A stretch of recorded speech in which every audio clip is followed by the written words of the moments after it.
জনের সবল সংগ্রামী আর অগ্রগামী করে তোলো না কেন?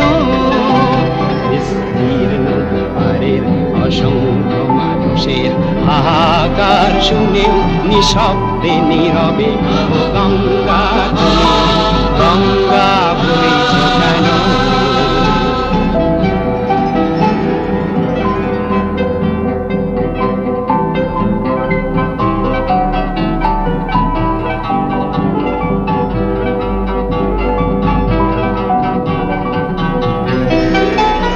জ্ঞানবিহীন নিরক্ষরের খাদ্যবিহীন নাগরিকের নেতৃবিহীনতায় মৌন কেন?